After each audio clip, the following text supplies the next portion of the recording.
So, what you do with the graph? Well, you've basically already planned this. This is where we started, remember.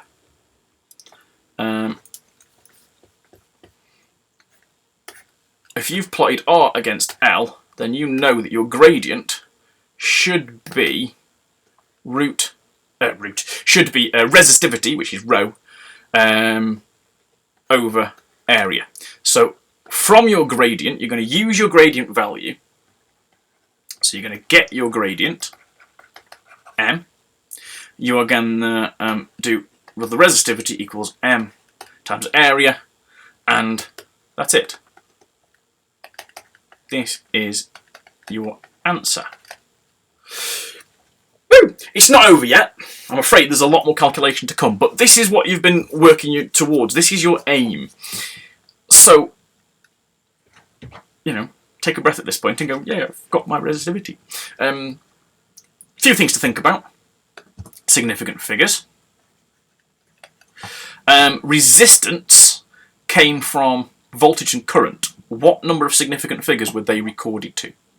Length was raw data. What number of significant figures was it recorded to? Let's just say, for example, this is not your data. You've got to look at yours now, but I might say, well, my resistance is actually okay to only 2 significant figures, because maybe all my currents were only 2 decimal places. And they were all 0 point something, so it was only 2 sig figs. So my resistance is only good to 2 significant figures. My lengths, however, were all good to 4 significant figures. So therefore my gradient, which is made out of these 2 things, is limited by the least good, least precise value. So my gradient, therefore, is okay to 2 significant figures, no more. My resistivity depended on my gradient and my area. Now my area was based on my density, and my diameter. Well, let's say that was 3 sig figs, but this is, as we've said, 2 significant figures. Therefore, I can only give my density. Oh, I told you I wasn't up for a live session. I can barely do a recording.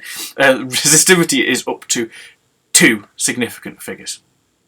So just think through that logic. Where did it come from? What's the limiting factor? And that's what you give your final value to. Okay.